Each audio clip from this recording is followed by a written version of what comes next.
Welcome to Everything Co-op, bringing you information on how cooperatives can help improve your quality of life. This show is being sponsored by the National Co-op Bank, NCB. The NCB is dedicated to strengthening communities nationwide for the delivery of banking and financial services for the nation's cooperatives, their members, and other socially responsible organizations. For more information on the power of community ownership, visit ncb.coop. That's ncb.coop. Now stay tuned for your host, Vernon Oakes. Good morning, everybody. This is Vernon Oakes. Welcome to Everything Cooperative. This is a wonderful Thursday morning, and we are so delighted that Professor Rebecca Henderson, who teaches at the Harvard University, and she has decided to share with us some of her time and knowledge this morning. We're particularly talking about her book, Reimagining Capitalism in a World on Fire. And when she came up with this title, I didn't know if she was going to already know that the world was going to be on fire, because we've had fires in California and Australia. We've had fires sort of figuratively around the coronavirus, where we've had more than 2 million confirmed cases and 112,000 deaths. And then we've had the literal fires around the U.S.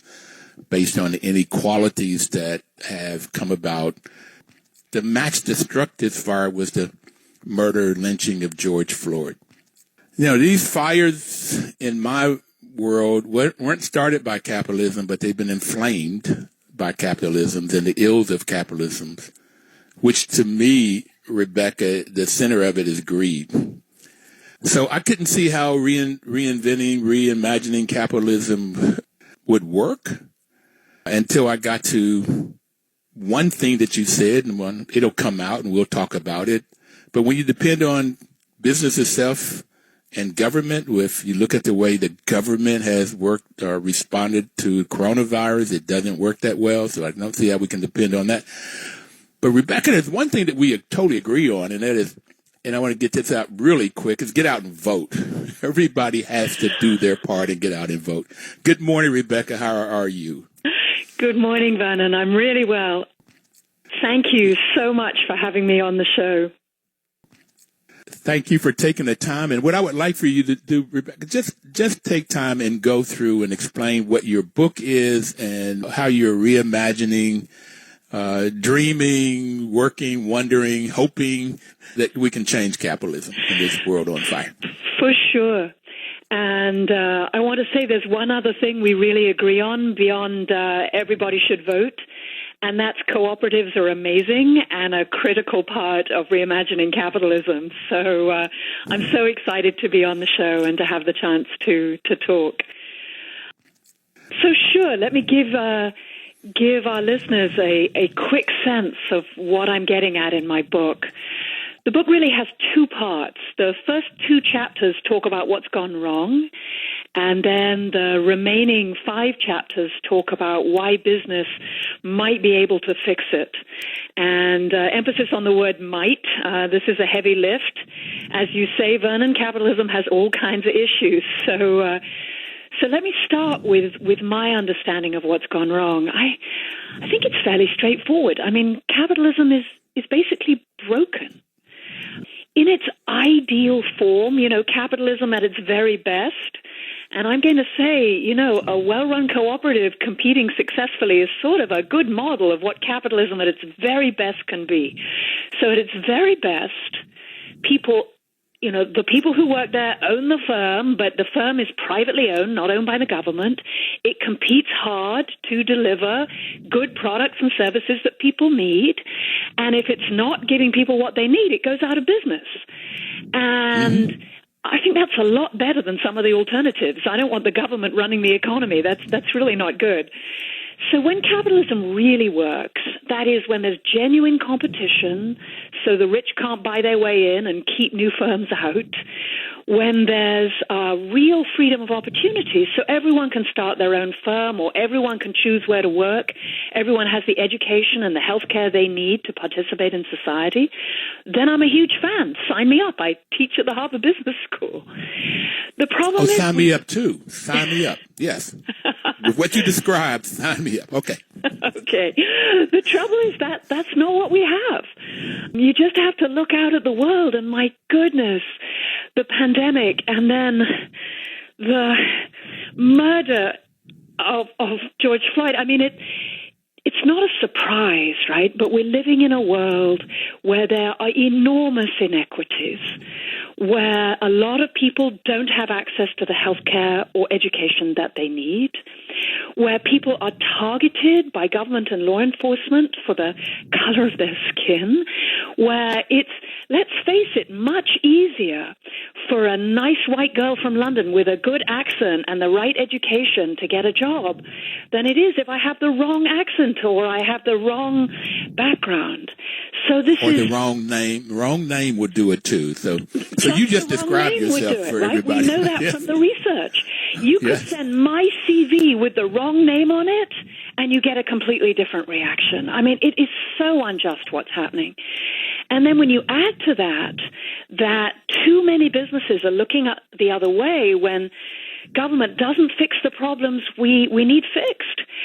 We have horrible environmental problems. The burning of fossil fuels continues to kill people, to create asthma and serious illness. And the government looks the other way, says, go ahead, burn fossil fuels, throw the stuff in the river. We don't care. When people can pay their employees almost nothing, give them no sick leave, so little money that people can't stay home if they're sick, even if they had health care. I mean, this is a broken system. So somebody on the show, Rebecca, said essential workers are not treated as if they're essential. You got it better. You got it in one word. We call them essential, and they're treated as disposable. Too many people are treated as things. Companies hire people and treat them as interchangeable widgets rather than full living human beings. Don't give them enough to live on. Don't give them the respect and dignity they deserve. This, for me, is not real capitalism. This is a kind of out of balance, far too focused on the short term. I say to my students, we're focusing on me and now. I mean, that's lining up with your sort of, it's all about greed. Capitalism at its best is in service to the whole community in the long term, and we're not thinking about that way. So we need to change. So can I get to the how to change bit? I just capitalism at its core is in service and for the whole community. That's amazing because, again, when I was in the MBA program at Stanford, all of the decisions were, what's the highest return? What's the return on investment? What's the return for the investor? All decisions were made like that. And so too often they were short-term in scope. Like, what's the greatest return for investors right now? And then as managers, we all look for, the reason that most of us went to the MBA is we can get that plum job that says the more I make for investors, the bigger the bonus I get, or the bigger the stock options I get, the more wealth I create. So this is the capitalism that I was taught. I mean, it was hounded in on every class. Didn't make any difference in organizational behavior or finance or accounting. Every class was, what's the return on investment? So yeah, it doesn't come off this way of in service to the whole community. Okay, keep going. We could talk more about that, and we could talk about the kind of intellectual jujitsu that went from in service to the whole community to maximize your profits right now, Mr. Oakes. That's the name of the game. So we could talk about that, but you're right. The whole kind of business community lost sight of that broader goal and that need to be in service. And we could talk about how that happened and why. But let's talk about how we might think about fixing it. Yes. And, so my book is some ridiculous number of pages, and I teach this in 28 sessions to the MBAs, but here we go in 5 minutes, and we can always come back if anything's interesting. So the first step, the foundational step, is that firms need to understand this, that they are in service to the community in the long term, that making a profit is a means to an end, not an end in itself. You have to make a profit. You have to run a successful, competitive business. Otherwise, you don't get to survive. But that's not the point. The point is to produce great products for your customers, provide good jobs, be a responsible member of the community, be a responsible member of society. Do your part to build that strong, vibrant society. So the first step, and people use different words for it, but becoming purpose-driven, understanding that you have a bigger purpose and that you can run your business in a way that makes a great bottom line that will make you rich, but also makes a huge difference in the world. I was just last week talking to the CEO of a company called Impossible Foods. Impossible Foods was founded by a biotech professor out of Stanford, your alma mater, who knew how dangerous it was to eat too much beef for the planet and for humans. Eating too much meat's not good for us, not good for the planet. So he's taking this technology, which is all about making, basically plant-based meat that tastes as good as meat, that has all the nutrition you need, but none of the bad stuff for the planet. He's expecting to get really rich. Why? Because the most successful company that was taken public in the last 20 years was Beyond Beef, this burger company which makes soybean-based burgers. I mean, it's raised a huge amount of money. No one expected it. So he's expecting to get rich. But if you ask him why he's doing it, he says he's doing it for his customer and his planet, that he believes that this is going to make a huge difference. So that's the first thing, is help build a business that makes a difference in the world. And then, because that's not enough, you have to get together with other firms and say, you know what? I can't raise my wages if you don't raise your wages. But if we all agree to pay a living wage, then maybe we can build a much better community around ourselves. So let's cooperate to do the right thing. Let's go to our investors, and this is near and dear to you. I have a whole chapter in the book called Rewiring Finance. We have to persuade big money that investing in the planet and investing in our society is good for the bottom line. And it is. It is good for their bottom line. It's super good for their bottom line. So how do we persuade investors to do that and to put their money in ventures that will build a healthy society? And, we could talk more about what that looks like on the ground, but I think it's beginning to happen. I think it's real. And last but not least, business has to help build a strong, responsive, democratic, accountable government. Our democracy is broken too. And there's far too much money in politics. I'm a big fan of business lobbying for the idea that business should not be able to lobby. I think business should be going to government and saying, this is crazy. You should not be allowing me to spend all the money I want to get the rules I want. For each individual business, it can be in the short term great to do the wrong thing.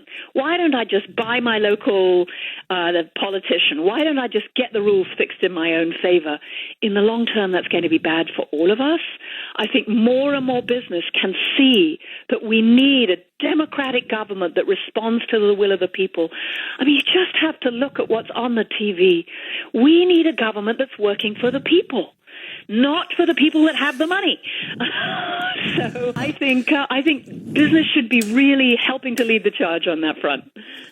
Well, this is where I just don't know if this is going to happen, because I got it that businesses with Citizens United, they give all of this money, they elect the politicians that they want, and then those politicians create this tax laws and policies that help the business person make more money, so they take it home to their shareholders and to the managers, to themselves. So that's the system we have, and breaking that, boy, I got you. I want some of your hope and enthusiasm, because I just... Can I try a little bit for why I'm hopeful? Yes. Because, I'm with you, and when I was trying to publish my book, I was with a big deal publisher in New York City, and he looked at me and he said, "Rebecca, business saves the world. Do you read the papers? I mean, are you out of your mind?" So I understand that this is a long shot, but let me tell you why I think it might happen. First... Before you start, I'm sorry. We've got to take our first break. I'm so sorry. We'll come back to that. We'll come back. You're on first. You can come back and tell us. We'll be right back with Rebecca Henderson. We're going to take our first break. We'll be right back. Your news talk station. Information is power.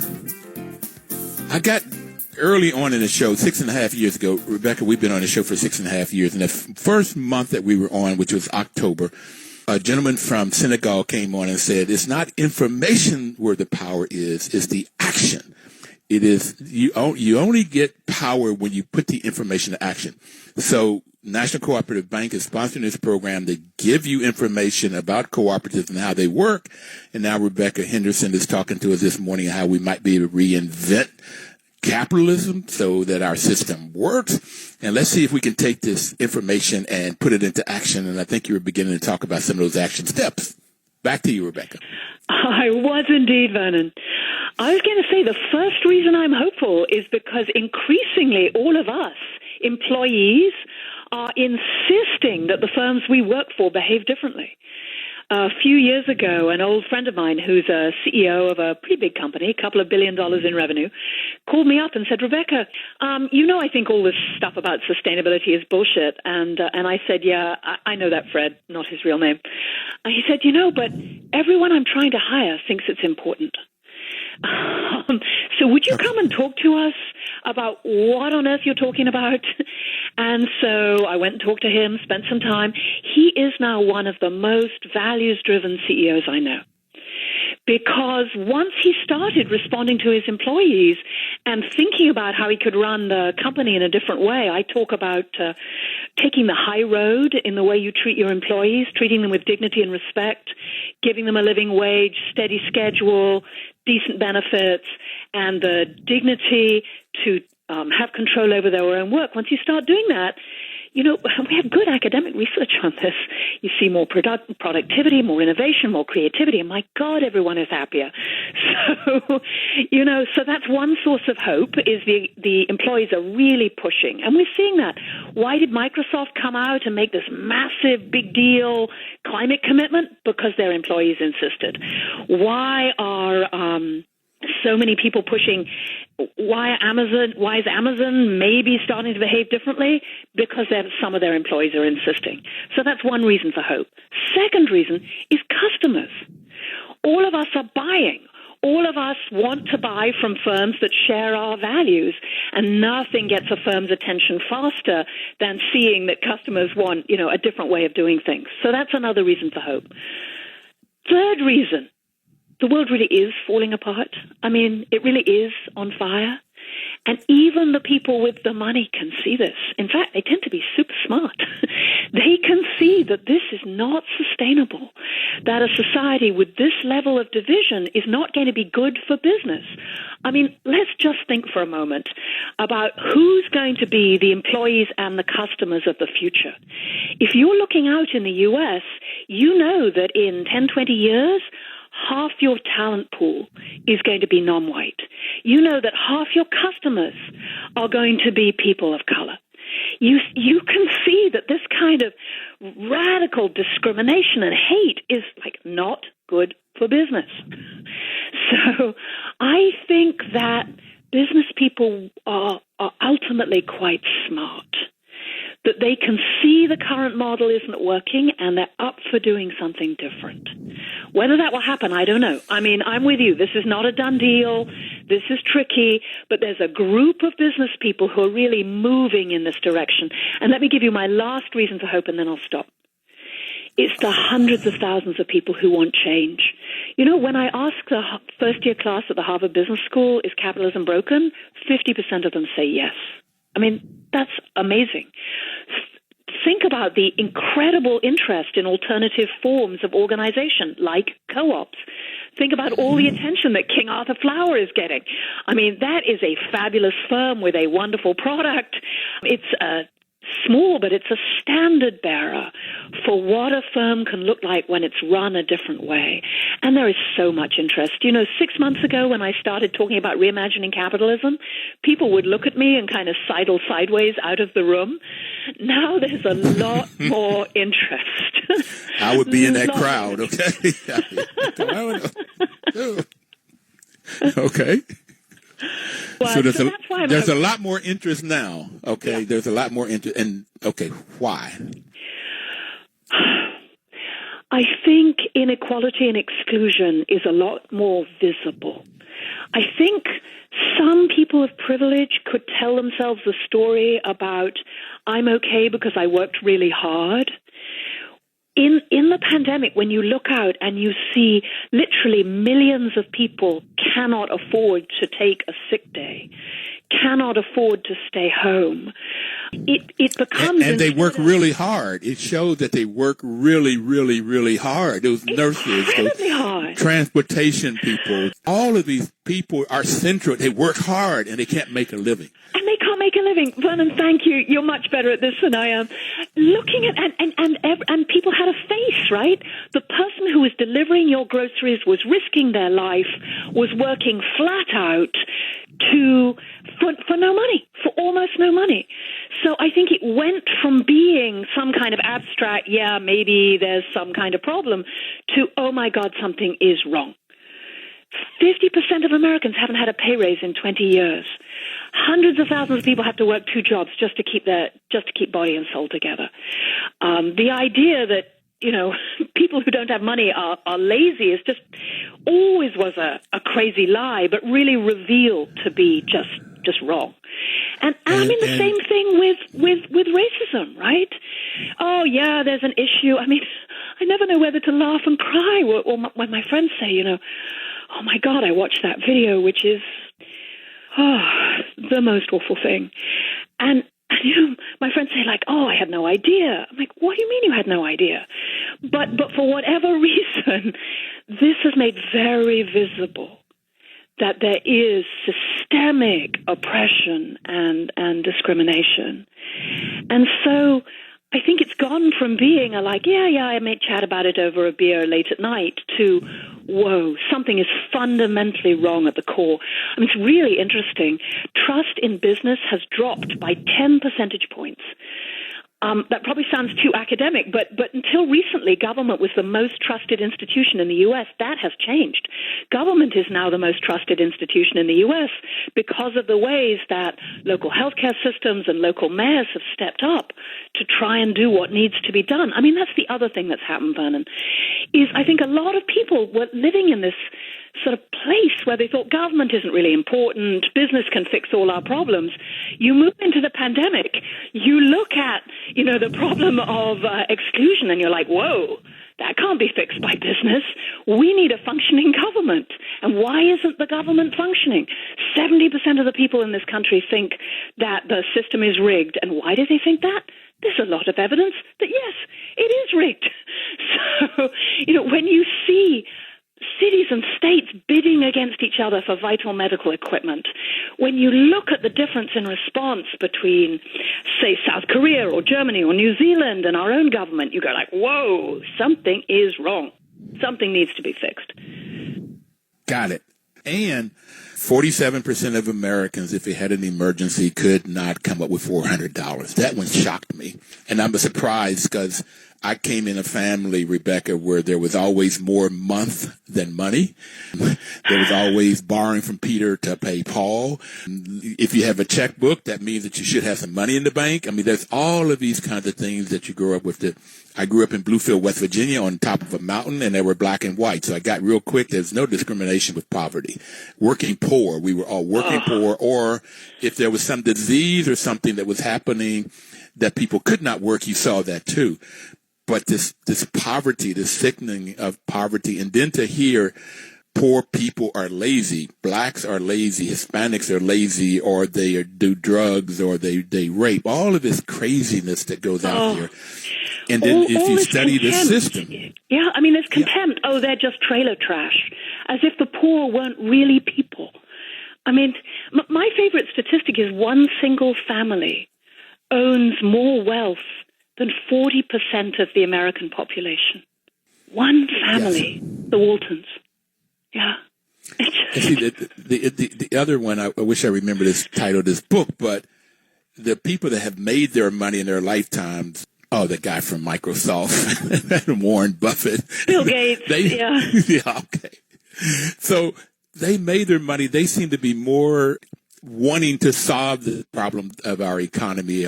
But those, like the Waltons, that inherited their money, and this is a worldwide phenomenon, they want to get through to buy these politicians and create these tax returns and create these policies that give them more wealth. I can't get that. You're handed this billions of dollars, but then you want to do things that doesn't help the community, doesn't help. All right, we got to take our second break. I'm loving this conversation, and I get caught up in your enthusiasm. So we're going to come back and talk about this purpose-driven company and rewiring finance and building cooperation among industries and rebuilding government and institutions. We'll be right back. Please don't touch that dial.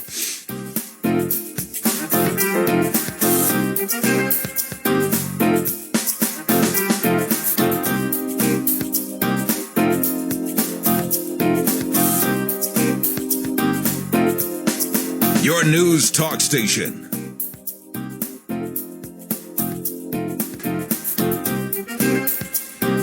Welcome back, everybody. This is Vernon Oakes, and the program is Everything Cooperative. We have Rebecca Henderson, a professor at Harvard University, which was one of the schools I wanted to go to, Rebecca. I applied for Harvard and Stanford, and I visited Stanford. I was teaching at San Diego State at the time. I drove up, and when I saw that campus, I said, I'm going to school here. It was, I think, a spiritual moment. But, when you talk about shared values, the cooperative values are self-help, which I like. That's black people helping black people, brown people helping brown people, self-help, not looking for somebody else help, self-responsibility, democracy, equality, equity, and solidarity. Have to do all of this together. And the ethical principles is what I really like, is honesty. Boy, we had this with government. Openness, transparency, if you will, social responsibility, the things that you're talking about, and caring for others. Caring for others, caring for one another. That's that golden rule that's in all faith-based traditions. So this is the value. So this is one of the reasons you don't have to recreate co-ops. Now, I'm not naive enough to believe that everybody that put a co-op at the end of their name really functions like this, but most do. And this is why I thought this was the answer to our environmental, social, financial problems for three people owning more than 50% of their net worth, where whites have $171,000 average net worth and black has $17,000 average net worth. And if you're a black head of household, woman head of household, you have a negative $6 net worth. I mean, you owe more than you have. You owe more than you own. So I like these values. I like what you're talking about. There's hope. I didn't have hope when I first started listening to you and reading about you. There was no hope. There was despair. But after doing some more study, yes, maybe that there's some reimagining co-ops by going into actions while we increase more cooperatives.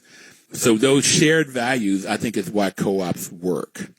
And you're saying that now you're seeing that capitalist businesses are beginning to have some of these values because the employees and the customers are demanding it, and those smart ones are looking out and saying, boy, half of the U.S. population will be black and brown people in the next 10, 15, 20 years, and that's my customers and that's my employee base.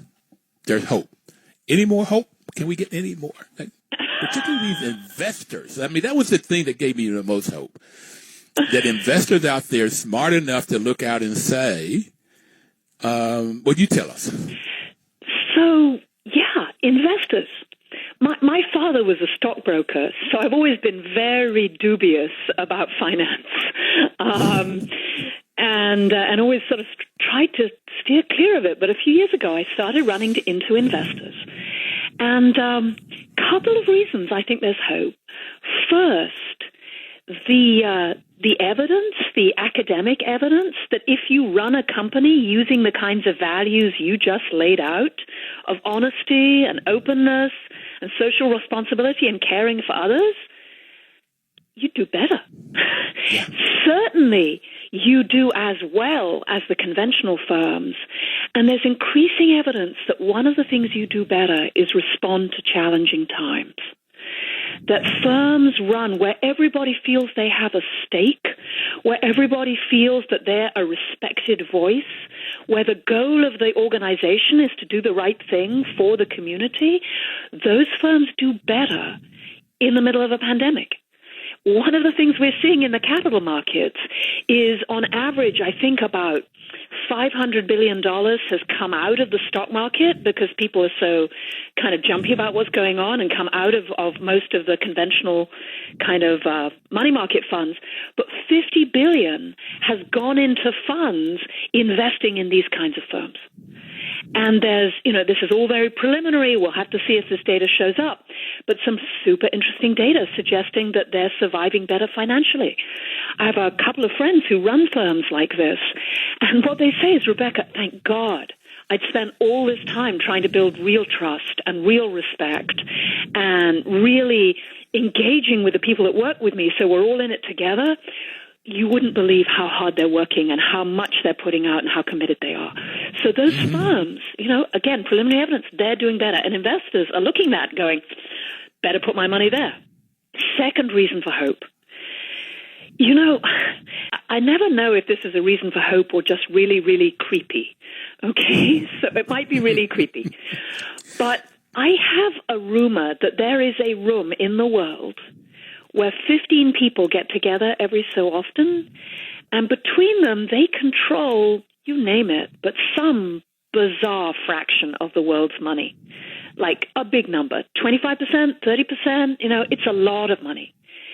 And some of the people in that room are people like the guy who runs the Japanese pension fund, which is the largest pension fund in the world. They own 8% of the Japanese, all Japanese companies. They own 1% of every company in the world, pretty much. I mean, they're huge, enormous amount of money. It's $1.6 trillion. Or a guy called Larry Fink, who runs BlackRock, the largest asset manager in the world. He controls $7 trillion worth of assets. If you have that much money, you're in it for the long term, and you're in the whole thing. It's not like you can say, well, I'll make my money by just investing in this little high-tech company over here. You can't do that. You have to own everything because you have so much money. And when you own everything, these big problems are your problems. So if America breaks in half, that's your problem. You take it home. That's going to affect your bottom line. If climate change puts all the big coastal cities underwater, Houston had 300-year storms in 3 years. These storms are only supposed to come every 100 years. You get 3 in 3 years. You get people forced from their homes. You get massive destruction, huge damage. That's not good for business. So there's an important group of people that are looking out and saying, what we're doing is not good for business.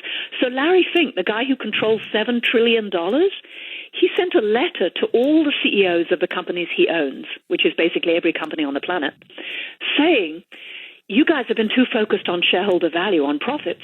You need to have a purpose. Vernon, the first time he sent that letter out, I got calls from friends saying, he's not serious, right? When I went to business school, everyone says what you said. When I went to business school, they said, it's about making money for me, right? It's not about having a purpose. Well, that's the purpose. That's the purpose. But so you've got these big investors saying, we've got to drive change. So, yeah, I know this is kind of crazy, but I think finance could really help us. We got this massive inequality, and this is worldwide. This is not just the U.S. We can see it in the U.S. with that Rodney King.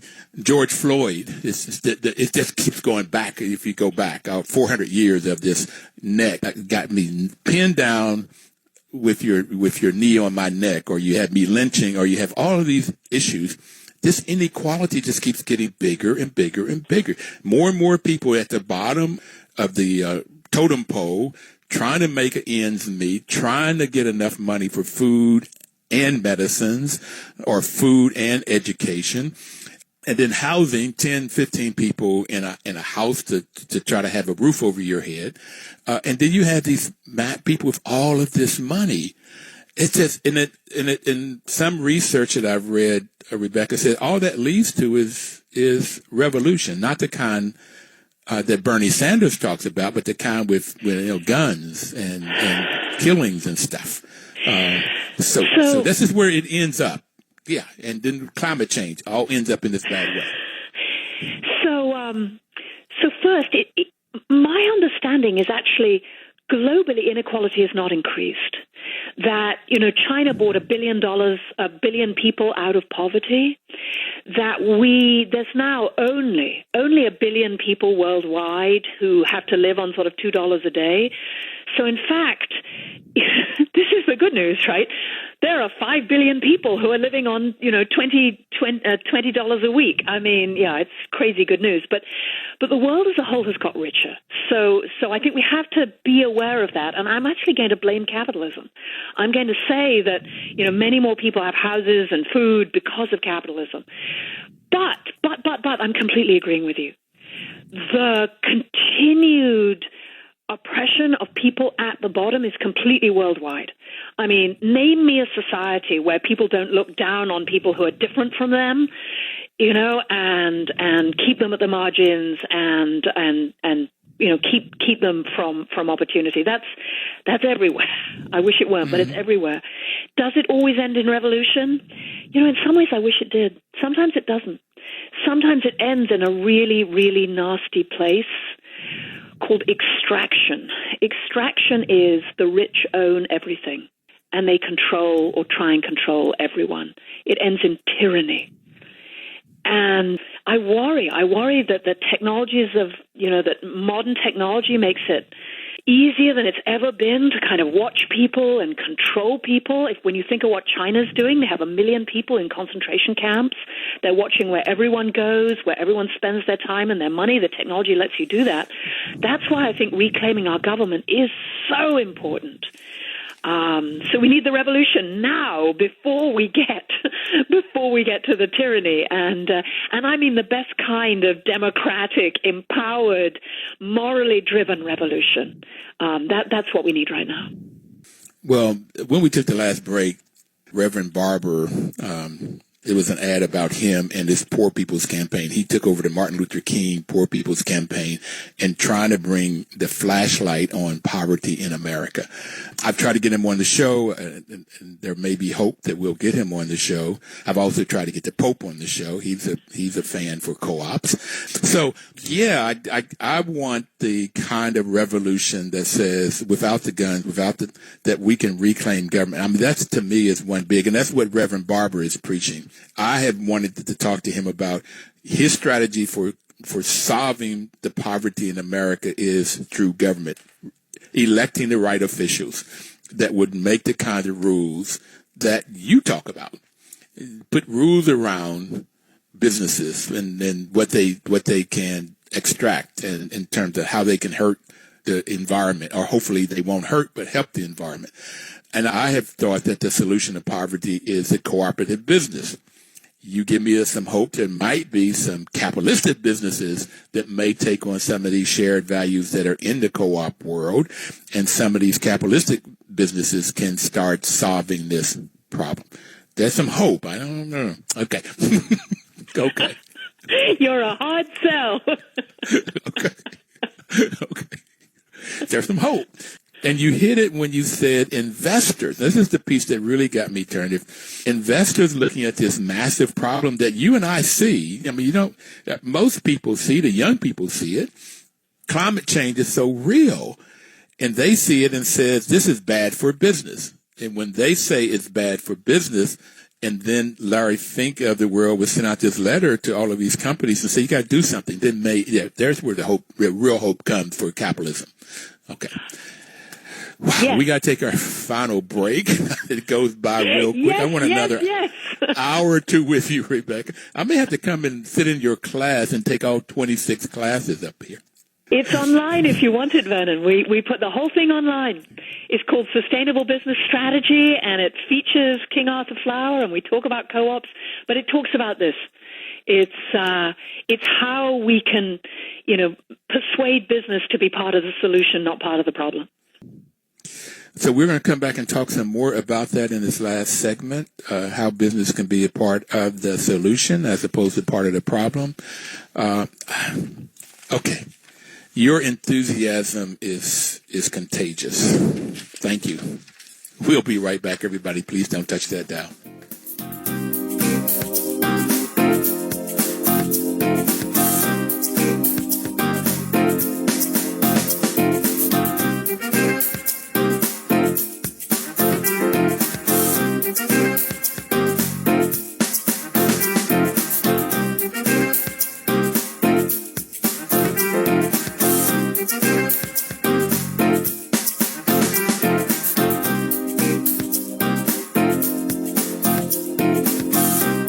Your news talk station.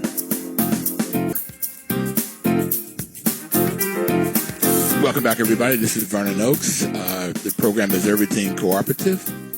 And we have on the line with us this morning Rebecca Henderson, who teaches at Harvard University. This program has been brought to you by the National Cooperative Bank. They've been a great partner for these 6.5 years. Their mission is to work for the cooperative businesses and their members by providing innovative financial services. And innovative is they go into low-income communities and try to figure out how to work with co-ops. And they've been doing that well since the 80s.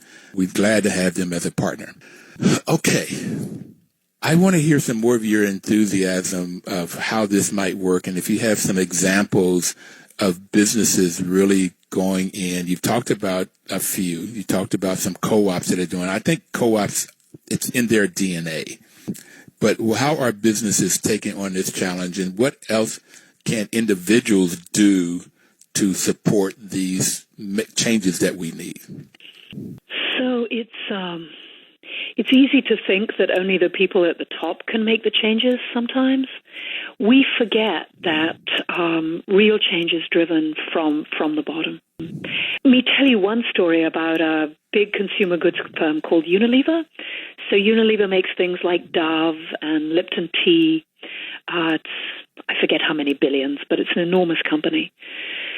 The CEO is a man called Paul Polman, and he's pretty famous for moving the whole company towards being purpose-driven. They're now one of the most successful companies in their sector, and their biggest products, the ones that are growing fastest, are those that are squarely based on purpose and managed in the way we've been talking about. And it's easy to think, well, you know, he was the CEO, he moved the whole company, but that's not what really happened. What really happened is there was a guy, just a guy, called Michel Legence, and they put him in charge of selling Lipton tea. And, you know, tea is not a sexy product. Teabag teas are, you know, not a cool, sexy product. And no one was willing to pay much for tea, and no one thought that, you know, tea was that interesting. Yeah, you just sell it, it's good, but no problem.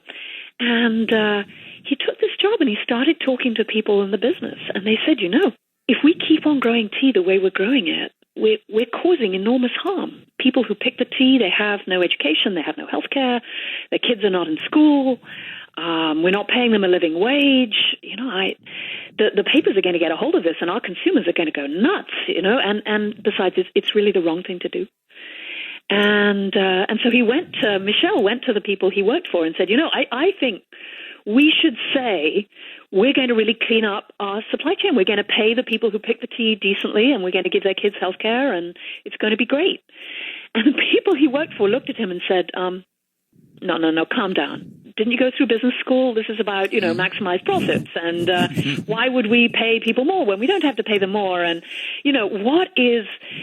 You know, and they were very polite in the way that everyone is, but the bottom line was sort of lie down until the feeling goes away.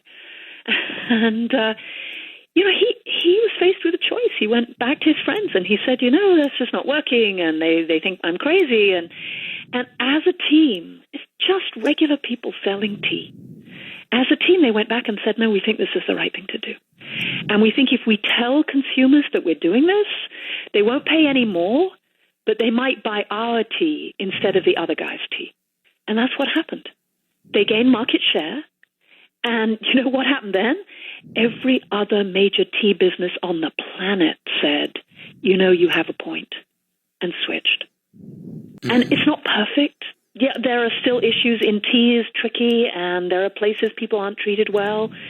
But it made a real difference, and it came from one guy who said, you know, I think we can do better. And I meet hundreds of people like Michelle. You say that I'm passionate. You know why I'm passionate? I'm passionate because I meet hundreds of people who say, you know, I don't know what one person can do, but right here, I'm trying to make sure that we do the right thing in the way we hire and that we pay decent benefits. And I'm trying to make sure we don't dump our pollution in the river. And everything I think we know about social change is, it's like an avalanche. Nobody knows where it comes from. Nobody knows what causes it. But it's something about that one extra pebble that starts moving. And this is the deal. We all get to be pebbles. That's all we are. All any one of us can do is just tiny. But, pebbles start the avalanche, and that's what we need. And I can hear the rumbling. That's why I'm enthusiastic. I can hear the rumbling. I'm meeting the pebbles. Vernon.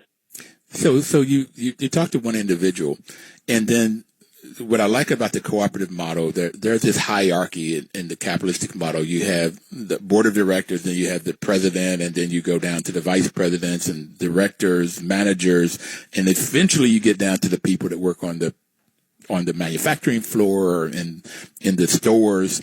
Eventually get down to the everyday people. In the cooperative model, that flips. And the everyday people, the workers, they are the people that own the business, and then they elect the board of directors, and then the board of directors have to hire the management and so forth. And it's voluntary and open membership, it's democratic control, one member, one vote, it's member economic participation, that those individual everyday people get a participation in that profit. And they say, what happens to that profit? They must have control. And the reason I like co-ops first, Rebecca, because I taught for 11 years, and their fifth principle, it caught my attention, was education, training, and information. And then the sixth principle is cooperation among co-ops, and that's what I've heard you say. If you can get businesses to cooperate in these industries, that's embedded in the DNA. And the seventh one is concern for community. So that's also embedded in the DNA of a cooperative. Got to be concerned for the community because the community is your base by which you are serving and by which you've been going to make a profit. Co-ops are three things: people first, planet second, profit third. Not profit, which is the capitalistic model. And that's beginning to change. And that's the hope that I have, is that you have these individuals that will work, and they will sparkle something in the capitalistic model, but these individuals is the core of the cooperative model. Comment. What do you think about that? I spend a fair amount of my time trying to persuade regular firms to think of themselves as if they were cooperatives. That it should be the people on the front lines who make the decisions, that they are in service to the people on the front lines. And I won't tell you there are a lot of firms like this, but there are some where the CEO thinks of himself as in service to the people on the front line. Because I say, and my sense of the academic research is it's absolutely bears me out. That's a better way to run the railroad. And you and I both know that running a cooperative is not easy. It's a lot of work and emotional energy and working things out, just like a healthy family. An unhealthy family, nobody ever talks to each other. Everybody has their thing. We don't deal with our problems. Healthy family, we work it out. Healthy firm, you work it out. And that takes more time and that's more energy, but it's better in the long run, right? Yeah. And so if I could wave a wand and, really make one change, I would really try and give all the resources and support for every firm in the country to think about becoming a cooperative. And sometimes people say to me, well, that's not really capitalist. And I say, no, you don't understand. Capitalism is about private ownership of the firm and intense competition.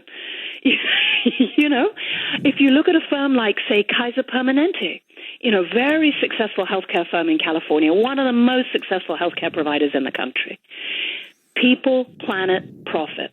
It's about the people on the end. They run it cooperatively. It's a better way to run. And if I ever get the call from the White House, that's what I'm going to say. Let's push for cooperatives. That is phenomenal. I didn't think we were going to get there today.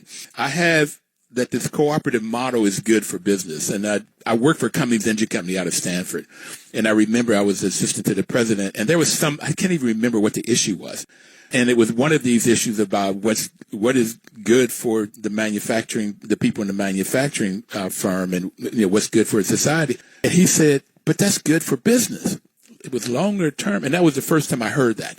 So some of these things that we're talking about, saving the planet from climate control, getting rid of this inequality, this huge amount of inequality, it's good for business.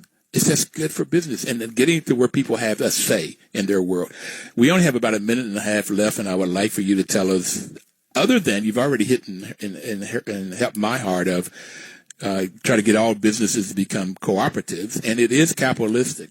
I got that. Yes. Okay. I said give them the opportunity to be cooperatives. I think there's some people that don't want to do that. So, I'm all for free choice here, but it should be, relatively easy to set up as a cooperative, all things we can do. So a minute, just one thing to say. 1 minute. You caught it, Vernon. Doing the right thing is good for business. We just have to persuade most business people of that, and they're moving in this direction. We can turn things around. Young people are saying it. Those are the people that are protesting. They've got it. What's good for the business, what's good for our economy. Rebecca, I cannot thank you enough for being on this show, for taking out your time, for sharing with us today. Love to have you on again. There's a lot that we could talk about. And I will get online and look at the sustainable business strategies to get more knowledge about what you're doing in your research. Thank you so very much. Vernon, thank you. It was a pleasure. Absolute pleasure. And everybody out there, have a wonderful week and live cooperatively.